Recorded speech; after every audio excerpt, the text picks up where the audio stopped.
Hello, adventurers, and welcome back. Tales of Agartha, Devlog, Chapter 1. Well, let's see. It's been an exciting new year. It was New Year's Eve around 11 p.m., and I got on my computer, recorded a 1 hour long video, and sent it out into the net and created this YouTube channel. Since then, 5,000 views on my YouTube shorts. As I'm recording this, 76 subscribers, so thank you to those people that have jumped in early and are ready to track the progress as we grow this channel and develop this game iteratively. So one thing I've been meaning to do, and I figured now is a good time to do it, was actually create a menu system so I can create a stable build. So that's what you're looking at here is actually my very first stable build of the game, version 0.0.1. And the other exciting news, as you saw in the beginning, is I can finally reveal the partnership with Once Upon a Wizard that will be publishing this game and bringing it to market. So very cool. Big things are happening and moving in the right direction. So we got a simple interface, but like I said, it was necessary to be able to create a stable build that I actually launch and play. And I created some exit menus, and I will show you that real quick. So without further ado, put some buttons. Let's just start. Dive right in. Created a simple loading screen. It actually loads pretty quick. My assets are pretty optimized. I'm very happy with that. And again, you can envision this screen kind of as like your splash artwork page. As you log in, there'll be different artwork and cool things to look at. Maybe some tips and things like that down in the bottom. But for now, we will begin our adventure. And here we are, back on Demo Beach, right where we left off. Couple new additions, as you can see. We got our skeleton friend. We'll get to him in a minute. We've got our, ooh, that's loud. Got some new spells. Oh, destructible objects. Yes, floating health bars. Let's pick up right there. So last time in our combat system, I was able to damage these signposts, bring their health to 0, but nothing happened. So a little bit of work on it, not too far, but I did create a death system so I can actually kill things and destroy it. We also have floating health bars for each individual sign. The main target will have, the sign up here, and you can see Mr. Skeleton has his own health bar. But if I select these, they get damaged. Oh, I didn't mean to do that. That's my one-shot button. It does a lot of damage, and I use it to kill things quickly to test. But otherwise, we can do small amounts of damage. And let me turn that spell effect down. Yeah, I got let's see, a meteor. Meteor spell is pretty cool. Let's do that again. Coming in. Boom! And it destroys. So this type of system will be used on inanimate objects. So imagine there's like dragon eggs you have to crack, or an ice wall, or some kind of structure you need to destroy, a shield, various different things I can envision will use this system. You can select them, you can shoot spells at them, you can rain your ice, you can hit them with a meteor, and they destroy, they get deselected, and they are no longer a selectable object. So the death event has occurred, and yeah, it's pretty cool. So one more, let's just kill this guy. Let's see. I added a couple new spells as well. We've got our Void Shield, which is your cool shield. You can combine that with your static shield.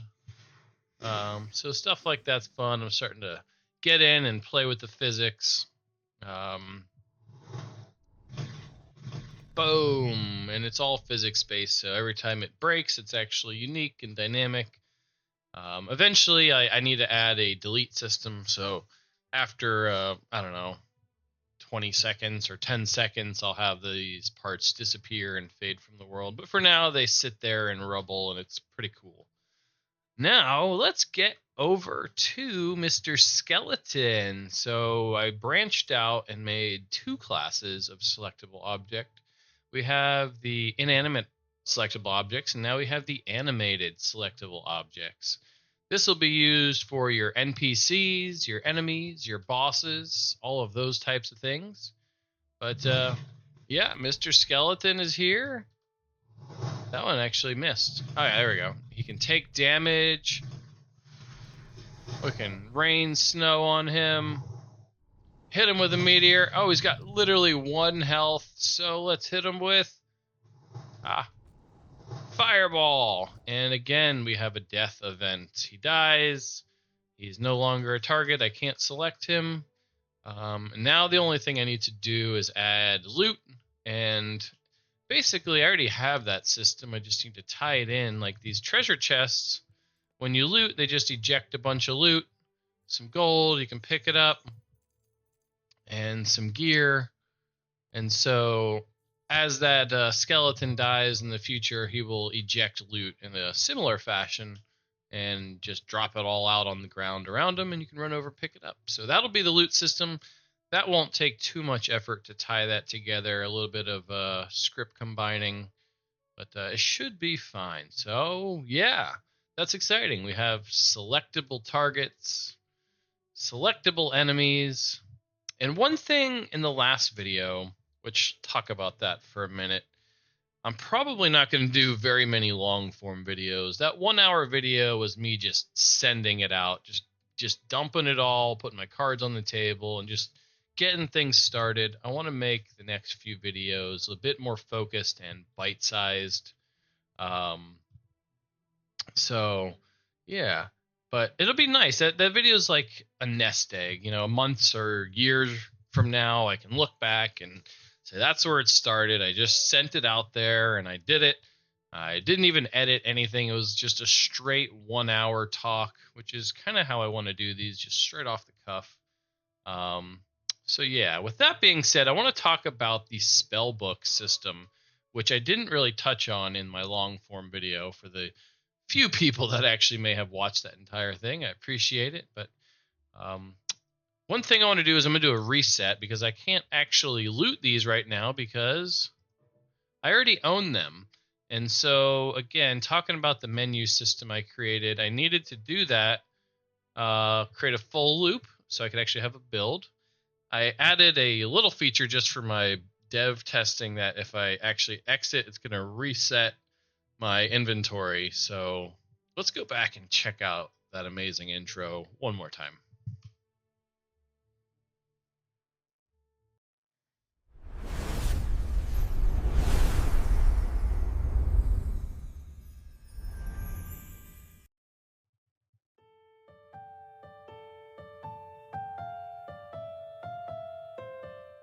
So yeah, that's cool. I'll probably add a escape button, or it's kind of just temporary. It's a stand-in to be able to fast forward and skip all this, but let's just jump right back in.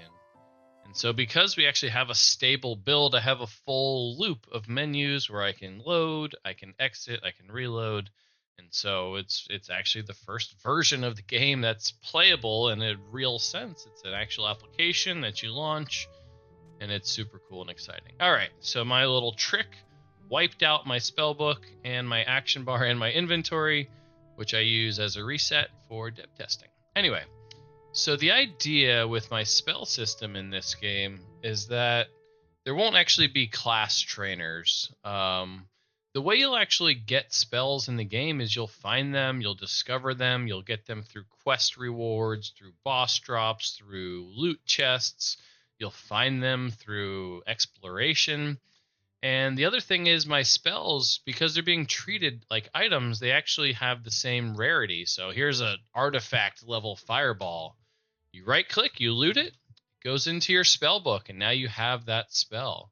And the idea with that is maybe there's a boss that drops an epic or very rare spell, and you got to farm that boss to get it. And not everyone will have access to every spell, and spells are going to be kind of an extension of your equipment window. So imagine you go into an old cathedral library and you find this book, this magic spell book on a shelf, and you loot it.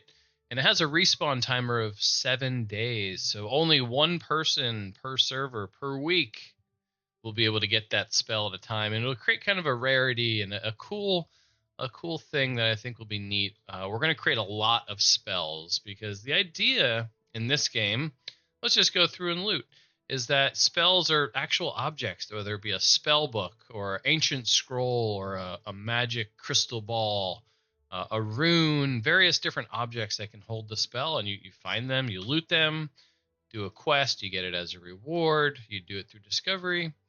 When you loot it, it actually goes into your spell book as a one of a kind. And I duplicated this one just to show you that once you own a spell, it's a unique item. It doesn't go into your inventory, it goes uniquely into the spell book as a spell item. And so as the MMO, these objects will be respawned in various places and you'll see them again and again, but you won't be able to loot them because it's a one-off. Now, there may be a version where there's a common phaser bomb, but you have to find the rare. And if you get the upgraded version, it will replace. But otherwise, you can't have duplicate spells.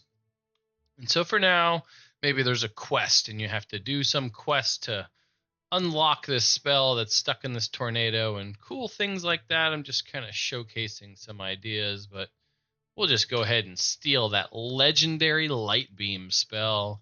And the last one, the Healing Heals, because great name. So anyway, the spells go into your spell book. And the unique thing about the way I want to design this system is that you can't actually cast the spells from here. If I click on these, you can't do anything. The only way you can cast spells is by actually attaching it to your action bar. Once it's in your action bar, oh, this guy respawned. Oh yeah, because we reset the level, that's right. Then once it's in your action bar, now you can actually shoot it. And the reason for that is the idea is I want to be able to have pages and pages of spells. Maybe you have 50 spells, but you only have 12 slots. And that'll play into your build. Unlike WoW, you have access to all of your spells and everybody can get them. This game, you're going to have to make a custom build based on the spells you get. And if you get those legendary rare spells, you'll have an advantage over players that don't. And by doing complicated content or achievements or grinds, various different ways, or just get lucky, you can get those cool spells. And that's part of your build and part of your tool set. I'm really looking at spells as an extension of your equipment window. And so the spells will only work once you actually equip them. We'll create like an out of combat system or an in-town system where you can actually do the swapping.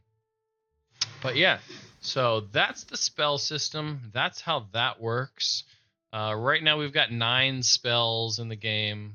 You've probably seen me do a bunch of them: the icy rain and fireballs and meteors, shields. So we'll continue to build that.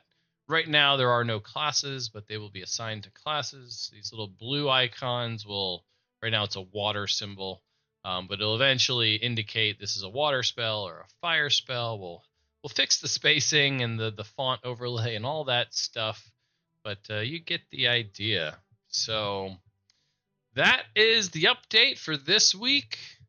So happy to be partnered with Once Upon a Wizard, and the spell system is on its way.